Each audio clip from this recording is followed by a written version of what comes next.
First News with Keeler in the morning on WIBX and WIBX950.com.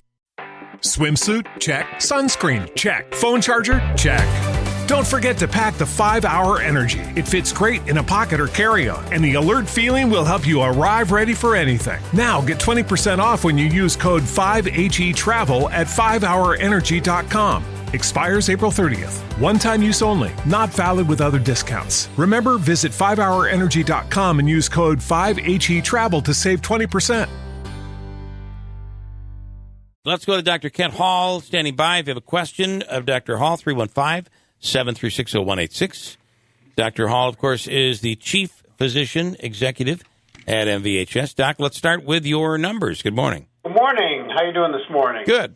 This weather, it is, we're being spoiled terribly right now. We are, and, I always say March is a little bit of a tease, so you got to be prepared for the other side, right? Yeah, I was going to go back and look. There was about, 10 years ago where we had this stretch where temperatures were in the 70s and sunny. It was like almost a week of beautiful weather, and then it went back to winter-like.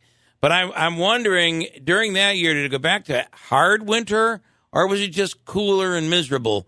I'm going to try to look that up today. I wonder if it's any tip as to what we can be expecting after we see 75 on Thursday. So I will tell you that was 2012, okay. And I remember that because it was the first spring when I lived up in Plattsburgh, and I said, wow, this is really interesting, yeah, Plattsburgh, and it's like 75 to 80 degrees in March. Yeah. But then late March and April, it was back down into the 40s. So.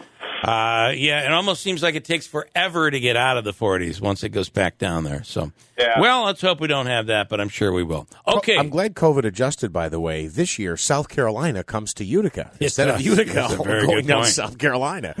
Let's start with your numbers, Doc. Yeah, so as of yesterday, we had 26 COVID-positive patients, so still hovering in that middle 20s range.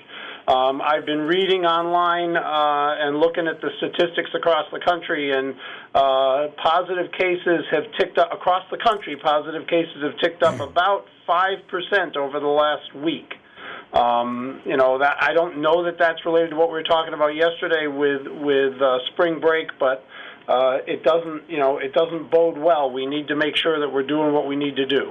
I will tell you that my experience with I had taken a weekend trip to New York City 2 weeks ago, and I have to tell you, everyone that was out in a restaurant, in a public setting, everyone was younger. And we were always the oldest people there, it seemed. So I kind of feel like, and this is interesting because if you look at the numbers, at least here in Oneida County, the average age of COVID positive right now is somewhere in the 37, 38 years old. Yeah, and I think your observation of New York City is really spot on in terms of who's getting out there. Yeah. Possibly because they just feel more comfortable. Possibly because they're more mobile to begin with. It's hard to know exactly why without really doing a deep dive on it. But what I would say is, even though we're going out, and I'm all for people, being together and being social, but doing it in a smart way.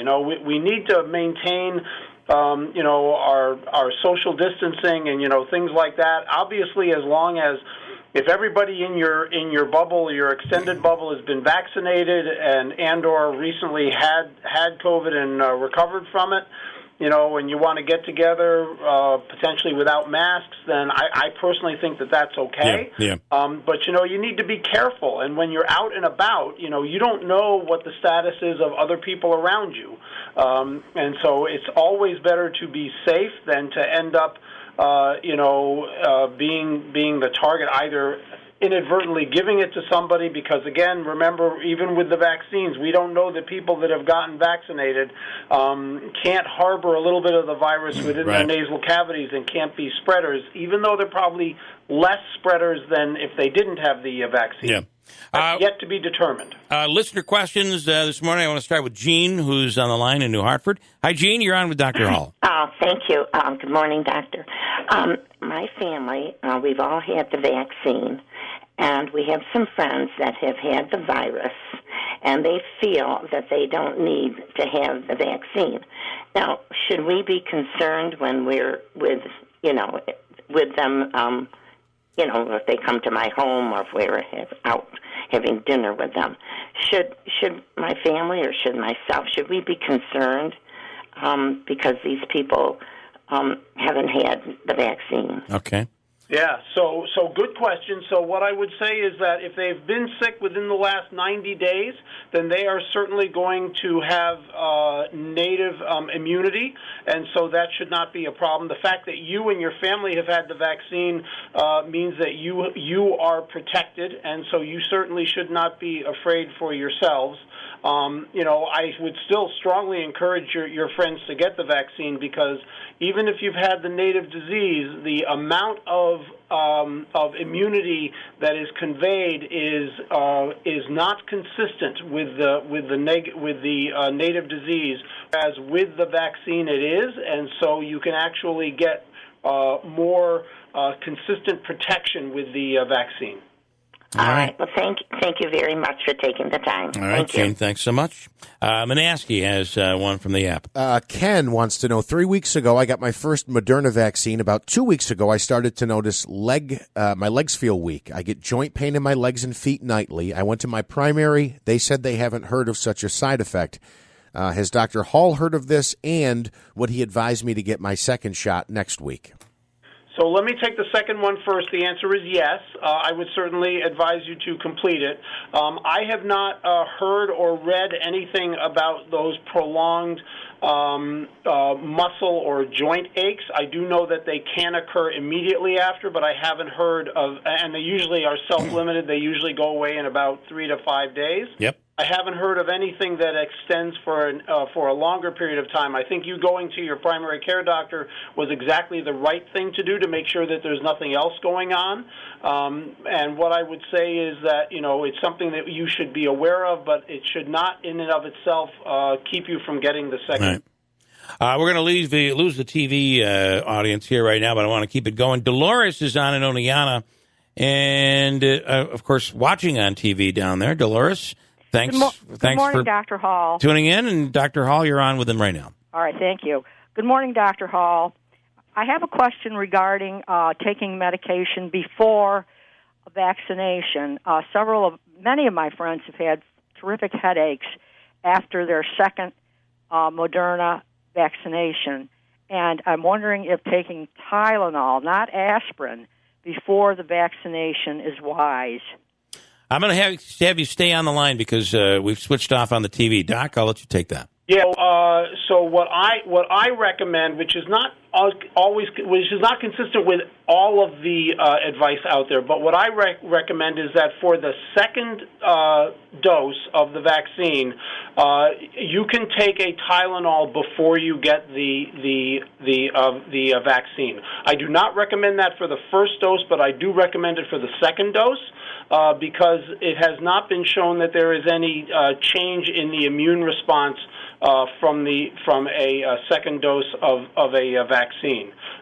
Certainly, if you want to be ultra conservative, then you can wait until about a half an hour or so after you get the vaccine and take it then. Is there any milligram that's recommended? Usually what I recommend is between 500 and 650 milligrams, depending upon how frequently you're taking it. You should not take more than 4 grams of Tylenol in a 24-hour period. Okay, thank you very much. I appreciate Dolores. that answer. Thank you so much. That is Dolores in Oneonta. Doc, we appreciate it. We'll do it again tomorrow. Thanks, everybody. Enjoy the warm weather and be safe. You do the same. Here in America, work is in trouble. We've offshored our manufacturing, sent away good jobs, and lost so much ability to make things. American Giant is a company that's pushing back against this tide. They make high-quality clothing, sweatshirts, jeans, dresses, jackets, and so much more right here in the USA. Visit American-Giant.com and get 20% off your first order when you use code STAPLE20 at checkout. That's 20% off your first order at American-Giant.com, promo code STAPLE20.